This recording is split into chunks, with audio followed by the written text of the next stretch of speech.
Good afternoon, everybody. We're really pleased that you're joining us today for our Harvest virtual field trip. Today we'll be in Northwest Ohio with farmer Andy Stickel. And on behalf of Ohio's 25,000 soybean farmers, the Ohio Soybean Council, our partners Education Projects, and our education platform Grow Next Gen. Thanks for your participation. We hope you enjoy the trip today. If you have any questions, please put them in the Q&A box on Zoom. Unfortunately, on YouTube, you won't be able to provide questions, but we have a number of questions that have been sent in beforehand, and we'll try to answer as many as we can. So with that, I will turn it over to Andy to introduce himself and begin the field trip. Thanks, Tom. Well, it's great to be with everyone today. Welcome to all of you, and I'm glad to have you along. So my name is Andy Stickel. I'm a fourth generation farmer here in Northwest Ohio. I farm with my the day-to-day with my dad, my brother. So we're a family operation. I also my family, my wife Erin, and we have 5 kids. Carter, Claire, Gia, Julia, Marla. So a wide variety of ages, and they're all involved in some capacity. So it's been a really great transition to bring them in as well. So as far as our operation goes here, like Tom said, we're in Northwest Ohio. So just north of Bowling Green a little bit. For those of you familiar with the state a little bit, there's a map there. We're in the former Great Black Swamp, so we're on some pretty fertile soils here, and we grow soybeans, corn, wheat, processing tomatoes. We have a hay and straw business that my brother manages, and additionally, we feed about 350 to 400 head of fat cattle a year, and we have a commercial cow-calf herd that we use to fulfill our feedlot. So we have a very diversified operation, and which is we talk through today.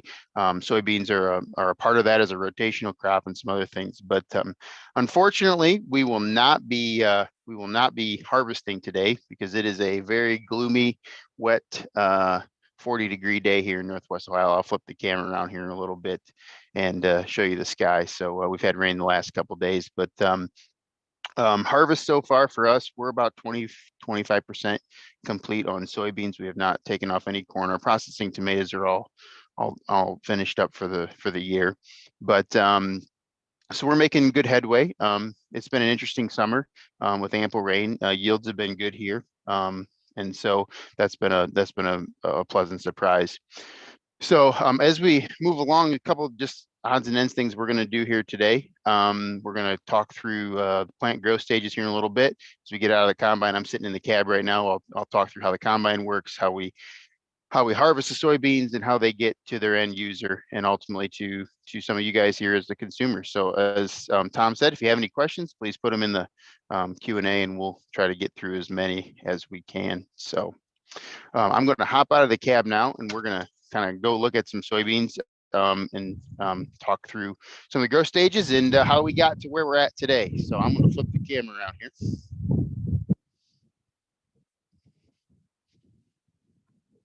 So as I come down the ladder, I'm getting off the combine here.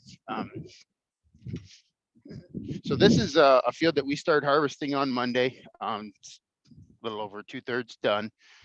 And so this is what a harvested soybean field looks like. But as we walk out here into the field, you'll see we got some soybeans still standing. These particular beans were planted around the middle of May, so the 10th through the 15th or so, maybe even up to the 20th. And this particular variety is a 2.8 maturity. So there's different maturities in beans. As they senesce into the fall, they get riper quicker, and depending where you're at in the country, that maturity ranges. So these particular soybeans, as we look here, these guys are in these guys are in rows, so 15 inches between the rows. And so how we got here, so we planted them, like I said, in May. We plant them about an inch or so deep when we plant. And as Dan brings up here, the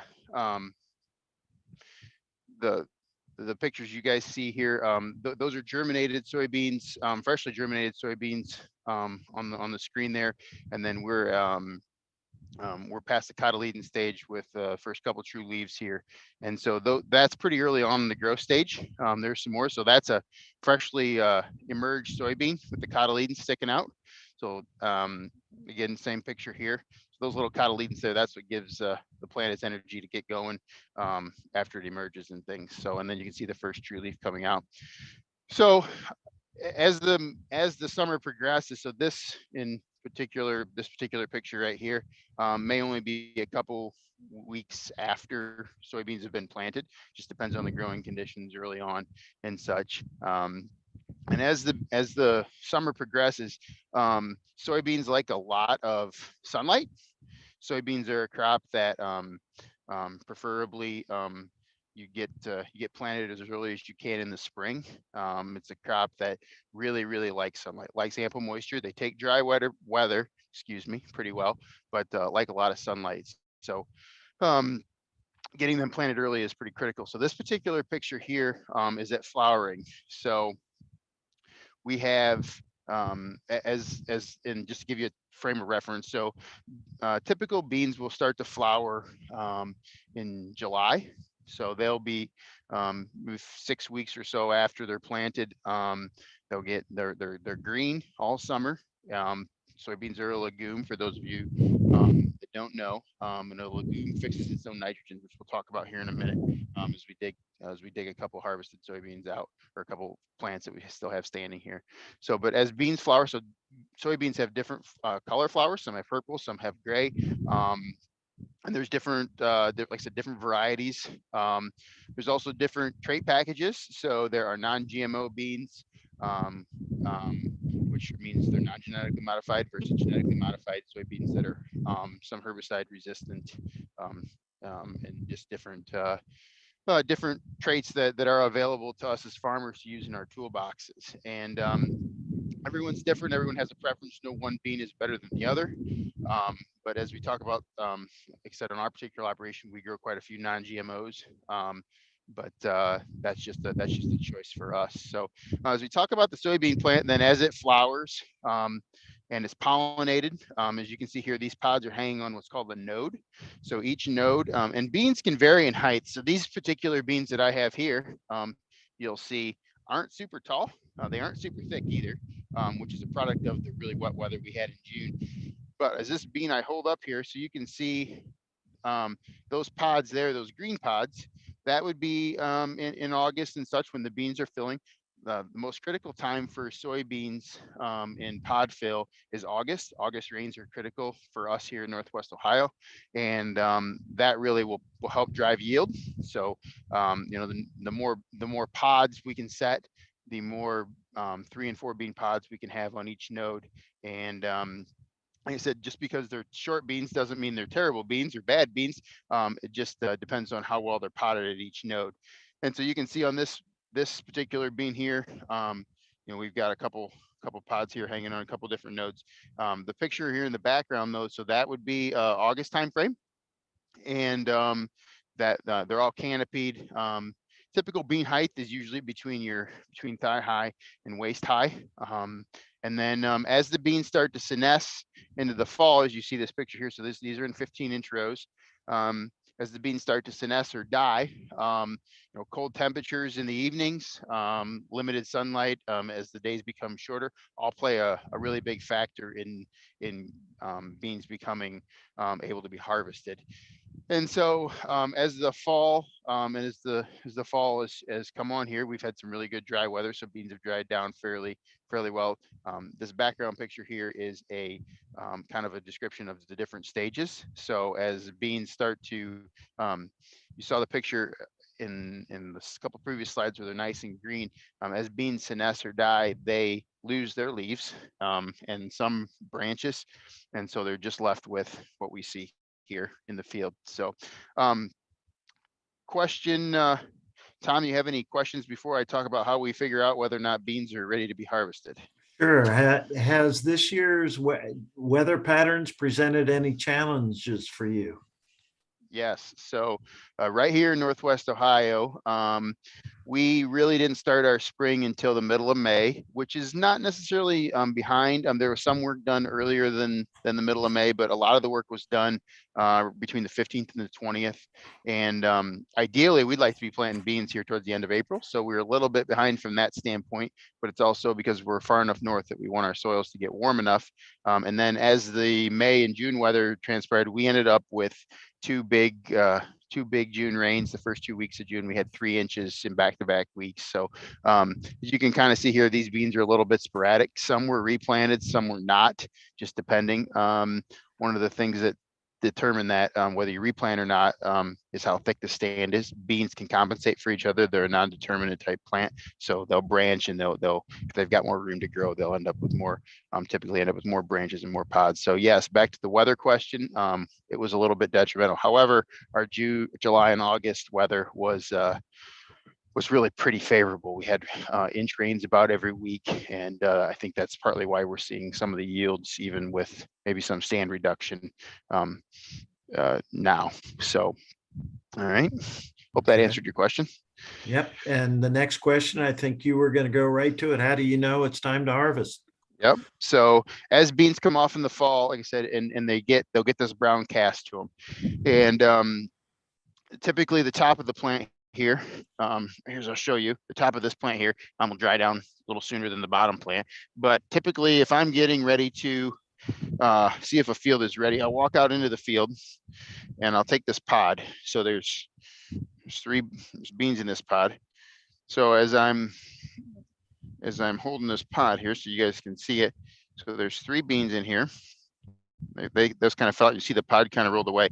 So then I'll take those pods and you kind of snap them between your fingers a little bit. And if that pod kind of clicks open, like it's really kind of brittle and kind of breaks, you know the pods are ready to be open. If the pods aren't open or the stalks aren't dry enough, it'll slug your combine. They just won't feed really nice. It'll do a really poor job, could do a poor job of threshing. But then as you look at these soybeans here, now they're kind of fat a little bit. And you'll take that bean and you'll pop it. I guess you just pop it in your mouth and you bite it. And these beans are particularly rubbery, chewy, almost like I wouldn't call them a gummy bear, but kind of the similar squishiness. And if they're that squishy, they're too wet. So when you harvest soybeans, they have to be at a moisture usually between, ideally between 12 and 14 and a half, because we'll talk about logistics and how we get them to the elevator and the end users. The higher moisture beans may not be able to be stored as long or kept in storage to be further processed. So storage quality is an issue if they're too wet. And like these particular beans today are way too wet. You could probably get them out of the pods, but you would take what's called a dock at the elevator, and you would be reducing your price by harvesting them this wet. So that's kind of how I evaluate whether or not soybeans are ready. And so I've got a couple of plants here, kind of already dug up, but I'm just gonna take this shovel here. We can kind of pull this plant out here. So this little guy here, so just so you guys can see this this legume. So he's got a tap root, couple secondary roots there, but his big old tap root here. And as I shake the dirt off, you can kind of see how the soil is a little damp on there yet. But so I'm holding him upside down. See if we can't get I've kind of knocked all the nodules off of him, bringing him out. But there's little nodules on those roots, which is a characteristic of the legume plant and the legume family. And so they fix their own nitrogen. And so soybeans, from a fertility perspective, since they fix their own nitrogen, we typically don't apply a lot of nitrogen to them. But potash and a little bit of phosphorus is also used to help grow our crops. And soybeans are a rotational crop. I think I mentioned this earlier. So we typically, once Once the beans are harvested, the fields will typically look like this. A couple different things you can do. You can fall seed a winter wheat, which is what we typically do. There's been a lot of tillage done up here in Northwest Ohio because we've been fairly dry here the last couple of weeks, except for the last 2 days. But this particular field is actually going to wheat here as soon as we can get it planted.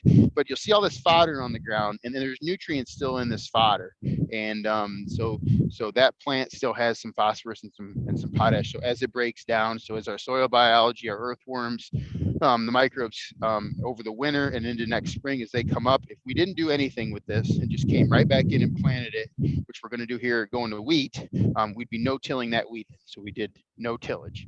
Same with corn. If next spring we decide, or if we just had decided, hey, this field's going to go to corn next spring, we'd come back in with our guidance and we'd plant right between these two 15-inch rows that you guys can see, kind of, if you can see them kind of harvested there. And we would just go in and just plant them, and that would be in a no-till situation. But the more fodder we can leave on the ground helps with the rain events, the heavy rains, wind, water erosion. We're pretty flat here, so we don't get a ton of runoff issues, but it does help protect our soils. So that's one thing as the rotation crop that we have benefits in. So as we, I'm going to transition back over to the combine here, and you can kind of see us walking up here, and I'll kind of talk through. So after we decide whether or not the beans are ready, usually by biting, feeling the pods, or biting the beans, seeing if the pods have come open, the stalks are dry, and so we'll decide on that we want to start harvesting. So this is a combine. This is the machine that we use to.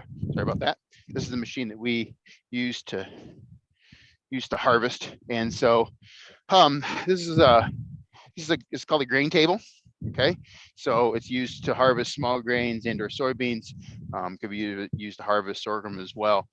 And so this particular machine, it's as it's going through the field, it has a knife here, as you guys can see, and these are guards to protect these knives here. And this sickle bar moves back and forth pretty rapidly. And when it does that, it clips the beans off. And as it clips the beans off, this reel, this black thing with these fingers on it, is turning. And you set your speed based on that. And as the beans are then kind of pushed into the head after they're cut, they're pushed into the head. The auger then, it's got these fingers on it, the full finger all the way to the auger. It grabs them and it pulls them into, you guys can see back in here. Oh, can't really see. There's a little drum in there with a chain on it. It's got some bars on it, and it'll pull all those beans in that go up into the combine.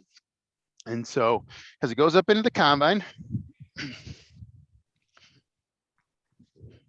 you guys can see the cab, which we're going to jump up there in a minute. But it'll come up, what's called the throat, goes up into the combine. And we're typically harvesting between 3 and 4 miles an hour with this particular machine. So not super fast, but and we'll have some videos here in a minute to talk through. But this particular combine, as the beans come up, this is called a rotor machine. So inside, these are called concaves, and not to get too deep here, but as the beans come in, there's a big drum inside these concaves with little bars on them, and it spins super fast, so about anywhere from 600 to 1,000 RPMs per minute. If you guys can envision that, it's turning super quick, and it brushes that material up against these concaves. And as those pods come open, so here's a pod here. Oh, lost him. You can kind of see some of the chaff and things up here on the top of the rotor, and the beans then fall through these concaves. They fall onto these augers, and then they're taken back to be clean the rest of the way. There's a fan right up right below. You guys can kind of see that fan there, and that's spinning about 1,000 RPMs too. So that's going to blow all of this chaff, all these pods, all the stalks, all the stems, anything except the beans. That air will help remove for a sample. And as the beans fall out of the concaves, now these rear grates, they fall down here onto what's called sieves. As you guys can see there's holes in those sieves, and those are shaken back and forth like a pan. Um, and you shake them back and forth, and the beans will fall through, and they go down into the bottom of the combine where there's a couple augers. So then the auger takes the beans to the opposite side of the combine and up, which we're going to go up here now into the tank. I'm going to show you the tank quick, where we get full, or well, hope it gets full, where we store the beans while we're on the go. And so got a sample of beans here, but up here in this tank, this is the top of the tank, to give you a frame of reference. There's an auger inside there, as you guys can see. Oh, actually still got some beans in here. Some beans So in Andy, here yet. Yep. Andy, how many acres of soybeans will you harvest this year? About 600. And how many acres total do you have on your farm? About 1,500. Okay. Yep. So I'm sitting in the combine, so I'm looking at the head. So as you guys just saw, so we've got these beans in this tank, okay? And so when we're on the move, so like I said, we're moving through the field. This is the view from the cab, so you can kind of see everything. One of the things that we're utilizing on our farm is technology, and we use quite a bit of it. So this particular monitor here is a yield monitor. It also does the steering. As you guys can see, there's a steering wheel in here. And this particular system will guide the combine down through the field on a straight line, and a straight line to help with reducing overlaps, or helping with efficiency in the field. And then this particular monitor here, tracks the yield, and the different colors that just represent higher or lower yields based on where we're at in the field. Some may be wet spots, some may be a little better soils, some may be poor soils, just kind of depends on what we're looking at. But you guys can kind of see, so this particular field was averaging around 54 bushel the acre. I've heard of yields all the way up into the 80s, and I've heard some yields into the 40s. But for the most part, the yields that I've been hearing, and a consistent yield here in Northwest Ohio, is around 55 to 60 bushel, if not a little better, just because of some of the technologies and different varieties that we're using today. And so as we talk about too, some of the different, we talk about technology, some of the different occupations. So there's a company that we use locally that helps us source these products and service this. So this is one particular instance of a job that we, that for those of you that are in high school, maybe looking at, there's a ton of work in ag technology and servicing these different, whether it be ag, whether it be maintenance and combines and tractors, or if it's in the technology side. And once we grab this data off this particular monitor, I have a gentleman that we work with, and he helps us make fertility decisions, helps us with soil testing, helps us with variable rate maps, and just different things that we can utilize to help make our efficient more productive. So I'll stop there and see if there's any further questions. Can you tell us, Andy, a little bit how technology helps you with your inputs and fertilizer and other things that you apply to your field? Sure. So it really all starts in the starts in the spring, from when we apply different starts in the spring using the technology. But this particular map that I'm showing you here, so this is a yield map. So we typically have a yield history on all of our maps, and a map on all of our fields. I'm gonna switch my camera back around here. We typically have a yield map, multiple year history data. So that technology, that's data that we're utilizing then. And then based on that, based on soil types, based on historical yield, soil wetness, pH, just different things that we're utilizing from a technology standpoint, then we can go out and say, okay, hey, we're going to place this particular variety of soybeans here on this field. We're going to plant it at this population. And this is all done with technology.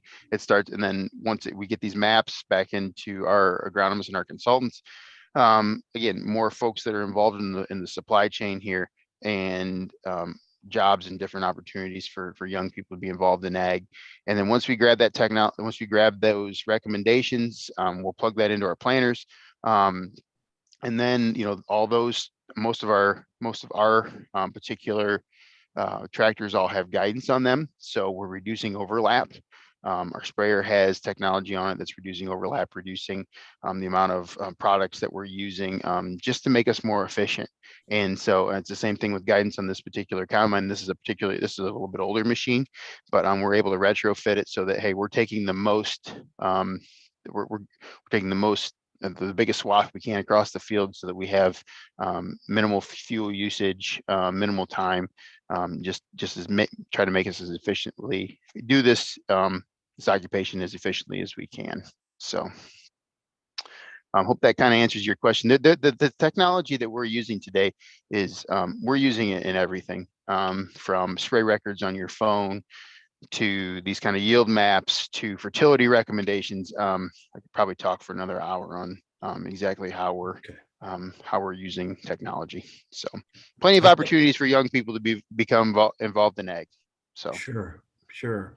I think we're going to show a little illustration of how the combine works in general. So we'll show that right now.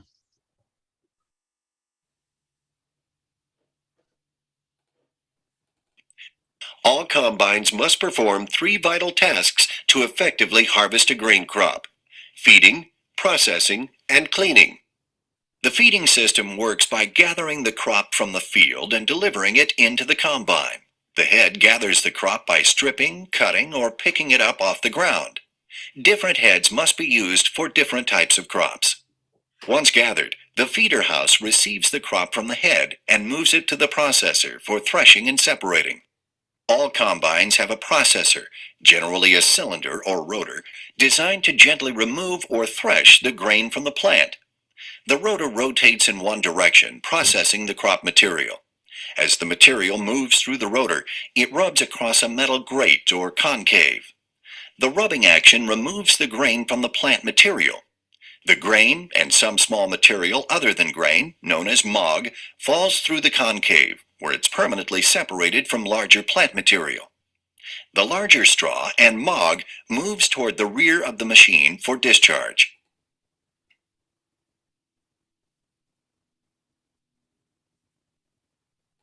After the crop is threshed and separated, gravity causes the heavier materials, like grain, to continue to fall through the cleaning shoe. The chaffer and sieve move back and forth to separate the grain from the mog. This action ensures that the material is always moving.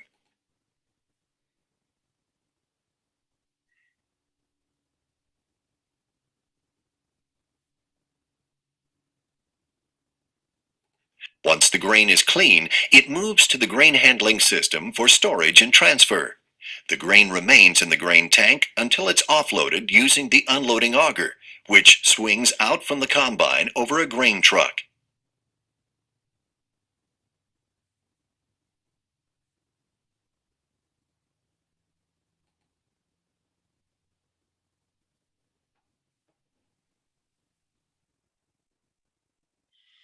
Well, very good. So, Andy, from the combine, it goes to a truck. What happens to it then? What happens to the soybeans then? So once I'm going to flip my camera on here so you guys can see the auger on a particular combine. So we can either unload while we're stopped or we can load on the go. But the beans will come out of that auger and they go on a truck, and like Tom said, and they will be hauled to a couple different places. So they can either go to our storage bins here on our particular farm. Here's some footage. This is actually of Nathan, my neighbor. He's unloading these beans here into his semi, and so they can either go to our storage bin that's for us to store and keep till we're ready to either sell them, or our contracts need to be delivered upon. And so they can go there. They can go to a terminal or an elevator, a local co-op, perhaps somebody who's going to store them and then resell them, or they can end up at which they ultimately do end up at an end user or a processor. And so the elevator portion of of some of the pictures you see here. So those are grain bins or silos. They hold the grain. And that's where the moisture that I was talking about earlier, that we want to harvest soybeans between really between 12 and 14. That's optimal. So that's the point at which we receive the most weight, as water's weight, so that when we don't get docked. And you can see this video here of this truck unloading into what's called a pit. And this particular pit has some augers underneath, and it takes it up, and it's going to store them in those bins, and they're going to be stored there until they are ready to be processed. And so as we start to think about some of the uses for soybeans, and how that works. Before we get into the uses, this particular video here, as you can see that the grain coming out of the back of the truck. And so it's dumped into, again, a pit. It goes into a leg, and then this leg then will elevate and move the grain to where it needs to be stored. When you go to the elevator, the crop is graded. It's graded on moisture. It's graded on splits. So in this particular, I got a little sample here. I'll show you. So you can, you guys can see. So these particular soybeans here in my hand, you can see there's some splits in there. These are pretty dry. That's non-desirable. They want a good seed coat on them. They want, the end user wants to be able to process those beans.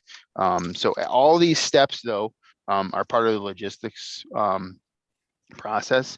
During harvest, we have to have trucks ready to go. We have to have grain carts ready to go. We have to have things that we can help be able to move our crop to and from the elevator to get it where it needs to be in the most efficient way we can. And so there's a whole bunch, and I'm going to keep putting this plug in for young people to be involved in, and those of you that are in high school, whether that be somebody that, as an example, somebody that I maybe deal with that purchases my crop. So a merchant or an originator at a local co-op or an elevator. Maybe it's somebody that I talk to about logistics, or helping to move grain from point A to point B in a truck, or somebody working at the elevator to make sure that those crops are stored appropriately. Excuse me. So and then once the crop is then moved into those locations, like I say, goes to the end user. And soybeans are typically processed into couple different not products, but one of our larger users of soybeans in this country are animals and soybean meal. So soybeans are high in protein, and bean meal is the primary source of protein for both pork, for both pigs and chickens.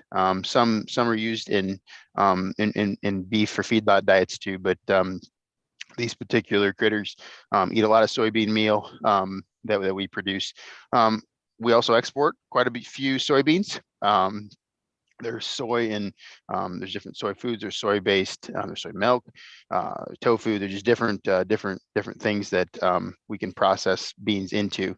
And soybeans are used in some roofing applications. They're used in, there's some soy oil. There's byproducts from soy. So as soybeans are processed, they're dehulled, and they're cooked and they're ground. Here's a synthetic sod. They're used in memory foam, in some shoes, in some car seats, and not only they're used in tofu. They're used in just a wide variety of different products. And so fish meal also, or not fish meal, fish eat a lot of bean meal as well.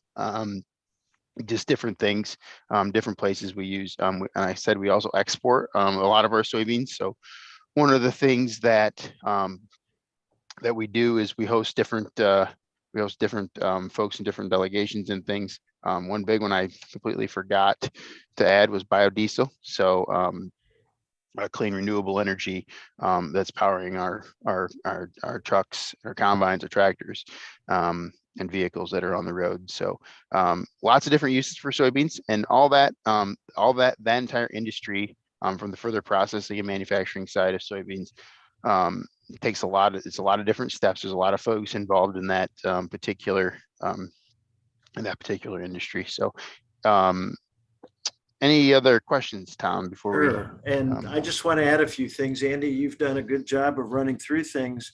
The soybean meal or protein is a major portion of the soybean. The other major portion is the oil, as Andy said. 50% of the soybean oil is used for food, vegetable oil, salad dressings, bakery products, even soy products, and making chocolate and candy. And then about 30% of the soybean oil is used to make biodiesel fuel, which is a replacement for petroleum diesel, and so forth. And there are new things happening on that end where they're looking at biodiesel and renewable diesel made from soybean oil to power airplanes, ships, trains, in addition to machinery and trucks and so forth. Approximately half of the U.S. soybean crop is exported. The largest largest country to import U.S. soybeans is China. So export is a very important part of the soybean business. Important international marketing and trade are very important. So going back to what Andy said, from when you go from the field to the end customer, there are an unbelievable variety of jobs and career opportunities for folks going forward. So anything from helping the farmer grow the crop, to transporting the crop, to storing the crop, to processing the crop, making end products, food, industrial products out of soybean oil and meal, transportation, logistics, you name it. There are lots of opportunities out there. We have some other questions now, Andy. What happens if you get a snow before you're finished harvesting? Yeah. Really, unless obviously it adds moisture back to the beans, which makes them pretty much unharvestable, but it doesn't really ruin the soybeans at all. And the pods can come open with a lot of freezing and thawing, and the beans could end up on the ground potentially, which we actually had some of last year. Not usually very typical, but a snow really doesn't hurt them. Obviously not favorable, but it's manageable. And you can cut beans, not ideally, but you can cut beans when it's frozen. So as beans, as it gets colder, if it gets into December, January, where the field conditions don't allow us to get in, we can cut beans in well into the winter if we need to. So, okay. And on the same note, you can't cut beans or corn. You can't combine beans or cut corn with and get snow in your machine. The combine doesn't care for the snow. So okay. You don't use any of the soybeans yourself, right? You take them all. We do not. Correct. Right. Yep. So all the varieties that we typically mostly non-GMOs, food grade beans. So ended up in different soups, soy milk, and some end users that we've come in contact with. So. Yep. So how many bushels in a good day? How many bushels will you harvest, or how many? We're running. We usually cut around 700 to 800 bushel an hour. So. A couple thousand bushel usually, just depends on the day. So usually in the mornings, depending on how much dew and how wet they are, you can't start right away in the morning when you're harvesting, just because the beans are tough. They won't feed good, they won't thrash good. So it just depends on the day, but as it gets drier, like it's going to be really wet, it's going to be really windy and dry over the course of the next couple of days here. This is what our forecast is calling for. So we may be able to get more done in a day. Yep. So on a good day, if you could run consecutive days, how many days would it take you to harvest? 10, 12, probably 10 days or so. So just between 50 with our machine, between 50 and 60, maybe 80 acres a day. Just depends. It just depends on the field and the day. And yeah, we don't have a really large combine by today's standards, so it might take us a little longer than it would some others. Okay. So you've talked about how you depend on technology a lot. Somebody wants to know, how do you keep current on technology? Do you attend conferences, or Yep. how do you keep up to date? Yep. So there's lots of different things and places, or lots of different opportunities to go to different conferences, go to different a lot of reading, and once you've kind of adapted a technology, or you kind of get your hands around, it doesn't necessarily change a lot. There's some new things that come out, updates and things, but we have folks that are in our toolbox that help us navigate and manage some of those things. My education, I have a bachelor's in animal science and ag economics, and a master's in meat science. My brother is also has a bachelor's degree in ag systems management, and so those opportunities to go to school and go to college have given us a lot of opportunities to kind of adapt and take hold of some of that technology and different things. But it's all over. It's readily available to everyone, and so just honestly, a lot of good conversations with a lot of different people kind of help keep us up to date. So Good. You mentioned you grow some non-GMO beans. Uh, Ohio in general grows a higher percentage of non-GMO food grade beans. I don't know if yours are food grade or not, Andy, but can you talk a little bit about the difference there between, regular or soybeans yep. and non-GMO? Yep. So really we have non-GMO, which are non-genetically modified organisms. So soybeans that are susceptible to, as an example, glyphosate, or which is Roundup, or an enlist package, which is a new technology 2,4-D to help manage weeds. So non-GMO beans in particular aren't are excuse me, non-GMOs are still susceptible to those different technologies. So we can't put any herbicides on them in crop. Protein wise, our food grade non-GMOs, we have particular specific varieties that we grow for those end users, and they're usually a little bit higher in protein. These particular soybeans here are clear hilum soybeans. So I'll flip my screen around.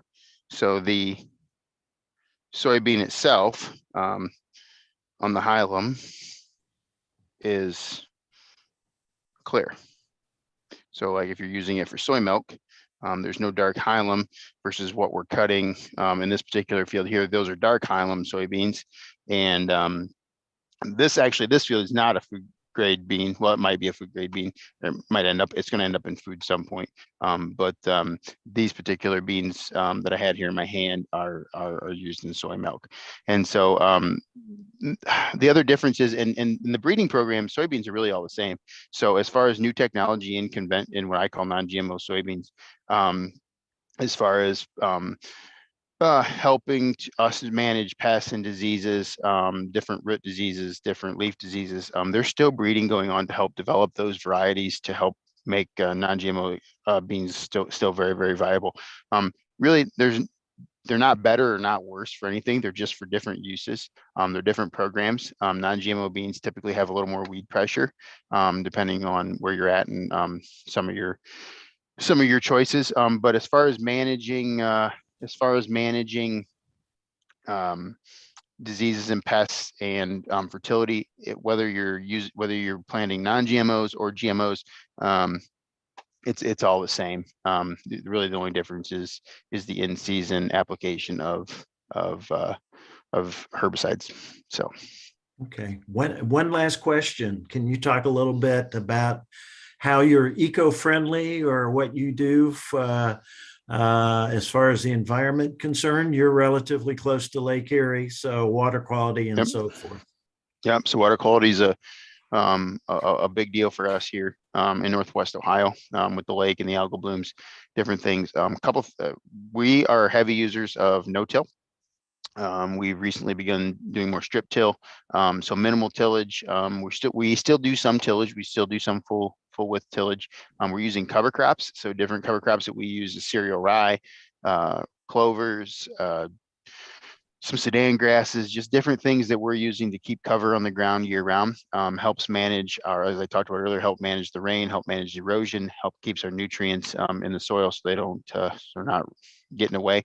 I mentioned earlier, we're in the former Great Black Swamp, so we have drainage tile below the ground about 30 to 40 feet, and they're apart, and they're about 25 inches below the top of the soil to take that water away, so that we're able to farm it. Fertility wise, fertilizer's been creeping up in price. It's very expensive, so that's where the technology comes in. We're using minimal. We're banding our fertilizer. As you can see, those rows out there, some of those rows a year ago or this spring even had an application of fertilizer, potash and phosphorus, and next to the row, underneath the ground before we planted. So it's in a small strip. It's not being broadcast. Just makes it more efficient. It's less tie up in the soil, for those of you who studied soil and how positive negative charges affect those things. And so just those are some of the things.